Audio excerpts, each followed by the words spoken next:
Hey there, StarCraft fans! It's Paladin coming at ya with yet another edition of StarCraft 2 Legacy of the Void. Today, gonna be a brave new world here between JonnyB and TVXGamer here on Pride of Altaris. Top left gonna be JonnyB, and the bottom right we've got ourselves TVXGamer.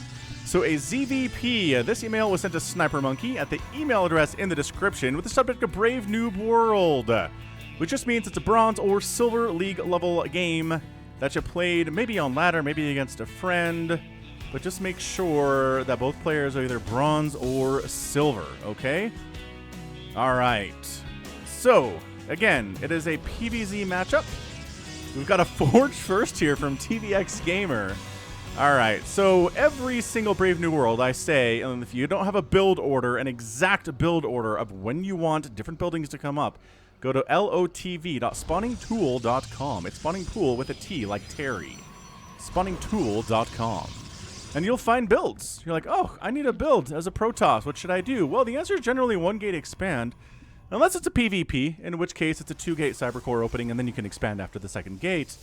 Also, oh, is he rallying workers out here? No!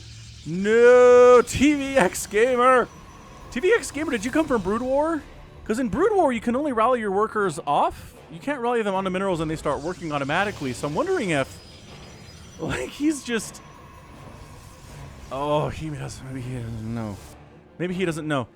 Either way, we got JonnyB, who has a pretty solid opening of Extractor Pool and then an expansion. You can be pretty safe against Protoss going 16 hatch, right? 18 gas, 17 pool, but you don't have to. This is fine. It took him a second to go ahead and saturate his extractor. You definitely want to do that as soon as it pops. You having an extractor that has nothing being mined from it at all as soon as it pops is bad. Okay, so you definitely want to saturate that quickly, because then look, you can get your speed on for your lings faster. You know how to do queens, you know how to rally workers to the minerals. This is all very good. JonnyB seems to be a better player in general, but yeah. lotv.spawningtool.com. I'm not kidding. If you're having trouble with this, pause the game now, go to that website, go to build orders up top, and then choose Protoss, TVXGamer. You need the help, okay? And it's fine. We've all been there. We've all been new to StarCraft 2 at some point. I came from Brood War to StarCraft 2. It took me a while to figure out how everything worked and what timings made sense. And I was very arrogant because I was like, I'm a pretty good Brood War player. I don't need tutorials. I don't need to practice. We're going to run right into the ladder. And then I got crushed because I didn't know any of the timings or how to use the Zerg units or like what injecting was. It was pretty dumb of me, actually. So anyway, I like the scouting here from JonnyB as well. Yeah, if I had to guess, I would say that our guy JonnyB is the better player of these two, which again is fine. There's going to be a better player of the two in every game that has ever played in StarCraft. No one is ever the equal of their opponent in every possible way. I like... Oh, did he transfer some workers down? No, he just took the second gas and saturated that. So at this point, what you could do, Johnny, is actually take your hatchery, click it, and then right-click on these minerals, and the drones will come down and automatically rally to your second base instead. So that's great. So, have you actually scouted this? No. So Overlord hasn't scouted the complete lack of a second base, but the long-distance mining is a pretty big tell. That's what's going on. Don't fly into the cannon and die. Don't fly into the cannon and die. Don't fly into the cannon and die. He did. He didn't see if there was a base there or not. But once again, the long-distance mining indicates there probably was. He's like, I don't have enough money for an expansion. I mean, it's a fair point, because you invested a ton into these cannons and this shield battery that you don't need right now. That is a big, big thing in StarCraft 2, is if you build something before you need it, like way before you need it, is bad. Look, I'm not saying wait until lings are attacking you and then throw down cannons. Don't do that. But you really, there's just, if you scout, right, and you see your opponent what they're doing, you know there's no way it's a pool first. It's not a pool first. At 12 pool, they're not going to kill you. You have your wall anyway. If you follow the build on lotv.spawningtool.com, right, your gateway is here. Your cybernetics core is here. You got one cannon back here, and that covers you forever. You don't need 3 cannons and a shield battery at all. And he's like, why don't I have enough money to throw down a second Nexus, says TVXGamer. The answer is because you're spending a lot of money on these pylons, which you do not need. You are not even close to being supply blocked.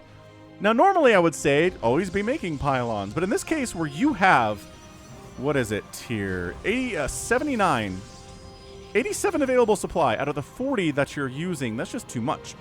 For these pylons, 400 minerals would have just been in excess. Easy peasy, lemon squeezy. Now, the good news for you, TVXGamer, is that JonnyB here doesn't quite sure what he's doing either. His army currently consists of nothing. He has 3 queens. That's it, man.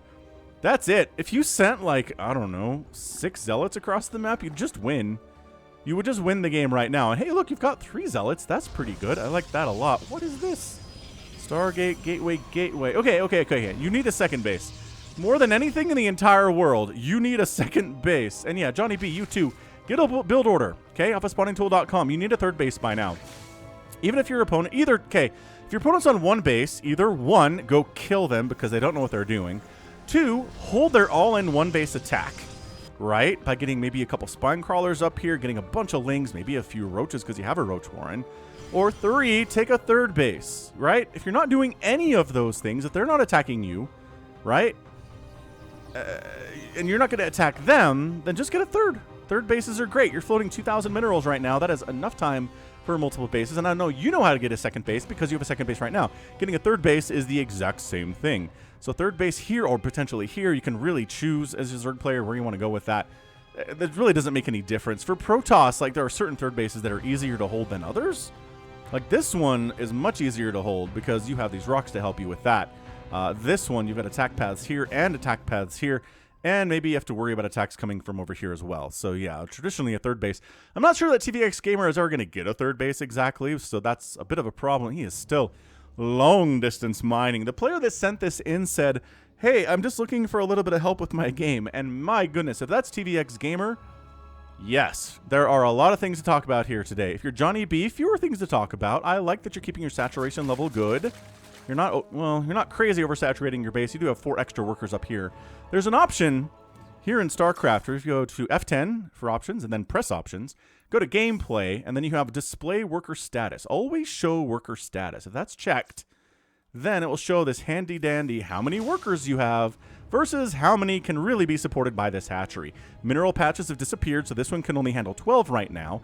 Over here, all the mineral patches still exist, so you can do 16, right? Right. I like that you have overlords out. I really love JonnyB that you have overlords checking potential places that the Protoss could have expanded. Even though he hasn't, knowing that it's not there counts as something. Meanwhile, like I said, second base finally for TVXGamer. He is cannoning his face. He's turtling hard here. Also, putting all of your tech structures on the very edge of the map is just asking things like Mutalisks or Brood Lords to come sit over here and just kind of burn all your tech down. So be careful with that. Like TVXGamer, put your stuff closer to home. Cannons around the edges. He's worried about Mutalisks, which, okay, he's probably died to Mutas before. Johnny finally gets a third base. And I mean, at this point, I would say that Johnny has the advantage here. But the trick is that TVXGamer could just make about 10 carriers in this A move and win. Because for Zerg, that's hard to deal with. Especially if you've invested all of your resources into roaches. He's made 23 roaches here. Great. You know what beats this? Ravagers. Turning all of those into Ravagers, which you can do by clicking on a roach and pressing V. Well, the shortcut is probably V. My hotkeys are a little bit weird, but whatever it is to turn it into a Ravager, you can actually just click the button down here too. Then turn it into a Ravager. It gives them extra range. It gives them a corrosive bile ability where you bring an Overlord over here, you get high ground vision of these cannons, you sit right here, you go corrosive bile, and you burn down these cannons without taking any damage at all, and then you walk up here and then you win. Right? Right. But both players are doing the I'm very scared of my opponent. I know they can kill me, even though you don't know what they're doing strategy. He has no idea. His Overlord came in and scouted forever ago. He knows there's a cyber core and a forge and some cannons up. He doesn't know if there's a second base or not, and the Protoss hasn't left his house. The Protoss is really the one struggling most here of all, because he doesn't know if there are 10 bases out here all over the map for the Zerg. I mean, it's 3.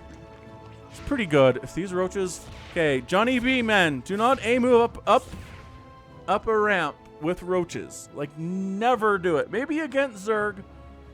Maybe against Zerg you can do that, and I'll allow it. But against Terran or Protoss, Roaches are for open engagements and wide open spaces, not little narrow choky... Okay.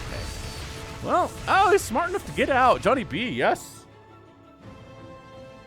Yes. Okay, I really don't think he knows what Ravagers are. Sometimes this happens in Brave New World where nobody knows what a Ravager is. So still 118 available supply for gamers 72. Just amazingly not getting supply block today, which, you know, that's great. It really is. JonnyB is making 8 overlords as well. Both players have a pretty good grasp on not getting supply blocked in StarCraft 2. I like it. I'm very impressed by this. Ooh, Dark Shrine, though. TVXGamer knows what Dark Templar are. I wonder, he's got a sentry, too. He made one, though. He's like, I know what most of these things are. Stalkers are basically Dragoons. Zealots are Zealots. I don't know what the sentry thing is. I'll make one of those. I really do feel like TVXGamer might be a Brood War player. But we'll see. I mean, he's just... Okay, actually, okay. Ah, he's microing. He's not just A-moving up the ramp. He's actually getting up far enough to where most of his roaches can attack. But then there was army to defend it. See, TVXGamer has an army now. He's got DTs in the mix, too. Do you have any... I don't think he knows... Do you know about Overseers, Johnny? Sometimes you just cannot assume that the players in these games know what the units are. I don't know that you know what an Overseer is, but also you need to take a bunch of your drones from your main base and send them down to your third, and probably take a fourth base while you're at it. If you look at your money and you have 5,000 minerals, just expand twice. Maybe even 3 times at that point. Just do it. Because obviously the game is slow enough, your opponent's going to allow you to do that. You're not going to die in the meantime. So... do it. Expand a couple times. Fill those up with drones. Get gas. And then build whatever the heck you want at that point. I do like the Hydra play. A bit of a Hydra tech switch here. Ooh, does he know about Lurkers? Okay, Lurkers are kind of just a win now button also. Okay, this would totally win, except there's DT. Oh, are you moving? Are you... Move command? Okay. Well, you're going to kill these cannons, mostly. Great. And then you're going to lose your army. But you know what? You have a butt ton of money. Not so much going, but gas, actually, yes. Now, this is where you listen. If you can hear the sound of a Dark Templar swinging its blade at your roaches, at that point, you realize there's Dark Templar. You cannot see them, for you do not have detection here. But that is the way you know DTs are out, even if you can't see them, is you hear the sound of that scythe attack swing. It's very distinctive. A lot of StarCraft is about sound design, Brood War and StarCraft 2 in particular. Well, in particular. It's the only StarCraft games that there are. Fourth base. Fourth base would be super rad here. Okay, so this is either going to be Lurkers win the game or Dark Templar win the game. Because I don't think we're actually going for carriers, despite the +2 air attack getting researched. There's nothing that shoots up for you, TV Gamer. Friend. He's got enough stalkers to handle the Overlord. Does he have Storm? He has not researched Storm, but he's got some High Templar in the mix here. Just one. Just one High Templar today. I wonder if that was a misclick. This is great. This might be the brave new worldiest game we've seen in a while. Ah! Ah! Gamer, he took a third base. I wasn't sure we'd ever see that today. He takes a third base in a position that probably JonnyB is not going to check. Again, JonnyB's got vision of a lot of bases, which is great. 2 thumbs up. But also, you need to check all of the bases. Event with something. Send a Zergling out. Send a Roach around. Send a Hydralisk out to every one of the bases. You can shift click, which is kind of a fun thing to do. You take a unit, you right-click it here, right? And then you shift, right-click it here, shift, right-click it here. Hold down shift, right-click, right-click, right-click, and it will just it queues up movement and attack, right? So you just go there. So you can do this on the minimap too. You go right-click here, shift, right-click here, shift, right-click here, shift, right-click here. Check these bases easily, and then you find this one, and you can probably kill it. So I like adding Hydras. Roach Hydra is about 87 times better than just Roach, as it turns out. Hydra is doing a lot of damage on the backside. The problem, again, is the DTs. So this is where the DTs...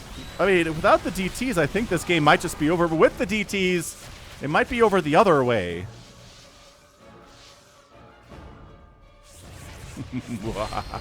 And then not going up the ramp. I like it. He's got this. He's like, I have this base covered. If I could just keep my opponent on 2 bases forever, I'll beat him. Because I have 3 bases, and that's what the math says. And generally, you're not wrong about that, JonnyB. But seriously, 4th base. With Zerg, it kind of fits into a pattern, right? At about 3 minutes, you take a 2nd base.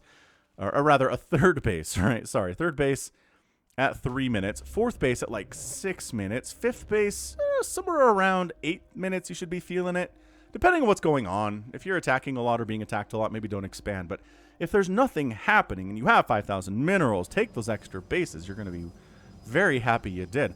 If TVXGamer wins this, it's going to be the DTs. If he loses this despite the fact that he has a lot of DTs, I'm going to be astounded. Is there any detection at all? Are there any spores up? Dude, JonnyB. JonnyB. Do you know what detection is? I don't know that you do. Ugh. Did I see someone try to throw down a base somewhere? Production tab says no. Again, Roach Hydra will win this. It's just the DTs change the entire mathematical equation.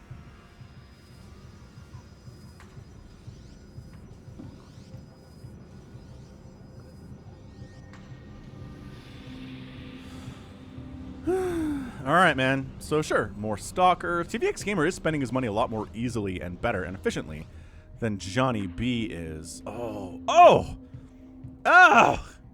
Battle of the invisible units. Yes! Yes! Although there's already detection for TVXGamer. He knows about cannons. He probably is not using them as detectors necessarily, but he's, been using them as attack and defense. Air, I mean, they can hit air and ground. What else do you want, right? Oh, is he gonna... He didn't know about recall. He's not going to recall his probes over here, is he? That'd be pretty cool. So here comes... Like this... Okay, so this is actually enough Roach Hydra to kill his entire army. The DTs will be left behind. And at that point, JonnyB should get a pretty good indicator of what's happening here. Oh, maybe he's not actually going to attack everything. Oh my gosh. Come on. Come on. Figure it out. Hear the sound. Can you hear the people sing? Can you hear the DTs attack? No? Oh boy. Johnny. Johnny be good. Friend. Roman. He took a fourth. That's good at 16 minutes. Hey. Oh no. He's rallied overlords across the map to a position where stalkers will kill them all. +3 air weapons. I am enthralled by this from TVXGamer. He hasn't made anything that flies. Not that he doesn't have anything that flies. He hasn't built anything that flies. But it has +3 attack, the theoretical Protoss air units. Another thing, extractors eventually run out of gas, so the workers will stop working and just sit there like dummies. You gotta come get them. You gotta check every once in a while. There's a button right about here on your interface, right here. If you click it, it highlights all of your workers that aren't doing anything, and you can tell them to do something else. Tell them to right-click and mine these minerals, right? That would be a great idea. So, oh, yes. Yes! Lurkers! Lurkers versus DTs! Oh my gosh, I'm so excited for this. Again, the problem for JonnyB is that cannons are a thing. So... Oh, we made an overseer! Oh my gosh, it's an overseer. Okay. I think he made that by accident. What are the odds he made that by accident? And what are the odds he figured out DTs were a thing, and then he made an overseer in direct response to that? It seems moderately possible, right? I'd argue it does. Okay, so oh my gosh, a Tempest. He made a Tempest. Wait, did he cancel the Tempest? He was making a Tempest! It was going to have +3 air weapons. It's going to have +3 air weapons and +2 armor and +2 shields. It'd be the best Tempest you could ever possibly make. More overseers. Okay, good. Now bring your army over here with your overseers.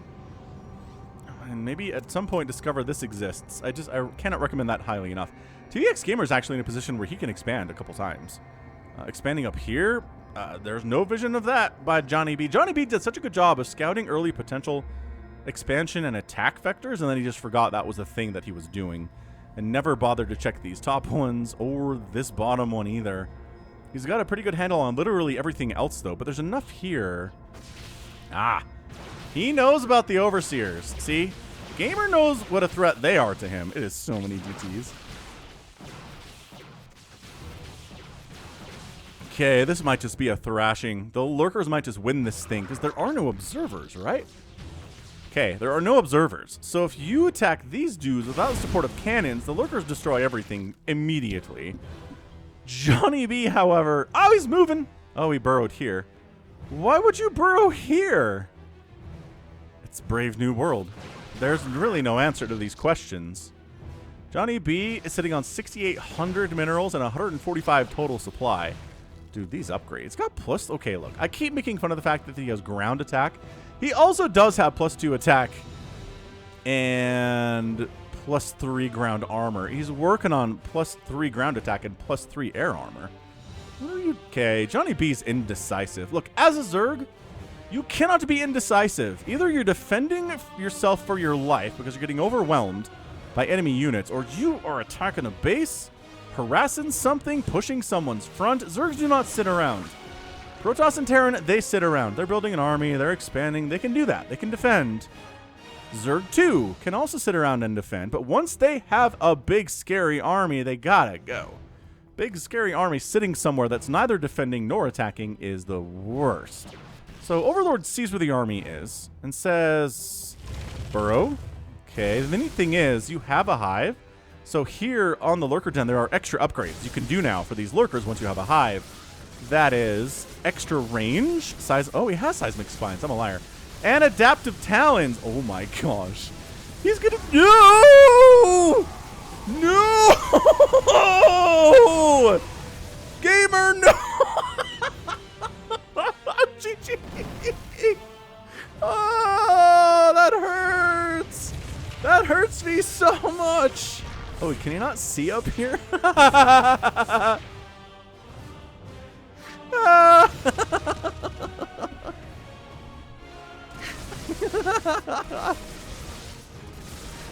no.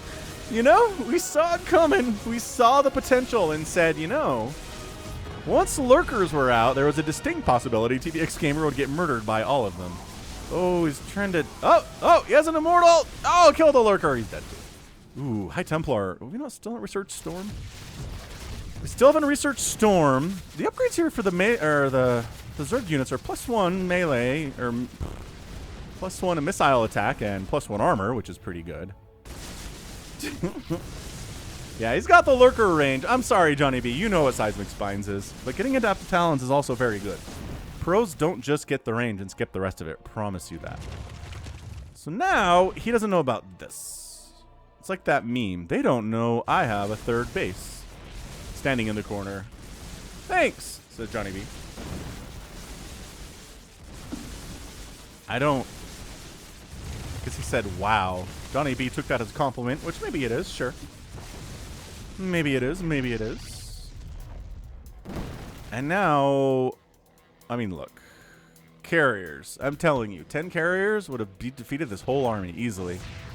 Instead, he fell too much in love with the Invisible Men. Which a lot of Protoss players do, is they fall in love with the Invisible Men. Okay, well, the cannons... If you'd attacked when the cannons were still alive, it still wouldn't have worked. But it would have been a little more effective, I guess. Man, he doesn't know about observers. TVXGamer, pro tip. You have a robo. I saw you building a robo earlier. Is that a lie? Do you not have a robo anywhere? Oh, you do have a robo. It's right. Oh, it's right here, and I'm blind. Yeah, this can also make observers that are invisible detectors. They're very good, actually. And will allow you to see these units that are destroying you. It's an 8-kill lurker. It's a 7-kill lurker. Yeah. He just keeps coming down here. The lurkers are very invisible. Does he know enough to micro this Tempest? No. He was trying to get the Overseer. Couldn't quite pull it off. Oh, these Tempests want to fight the Hydras. Pro tip. Tempests do not want to fight Hydras. They don't. Another pro tip. If you have DTs, they're not really so much about base defense as they are about harassment and attacking. If you send a DT to every one of these bases that your opponent has, and there's no detection on any of them, you would have destroyed his economy. I've had that happen to me before. Somebody DT rushed me, killed all my stuff, I didn't have any spores, I died. It's a very, very bad thing. That's why you get detection up. If you're a Zerg player, getting detection up at about 330 or 4, just putting a spore crawler in every one of your mineral lines will be a lifesaver for you in the long run in every game you ever play, especially against Protoss. And that's something that JonnyB did not do, and therefore could have been taken advantage of by the DTs of Mr. Gamer. So, I mean, the problem here for JonnyB is that he's not rebuilding his army at all.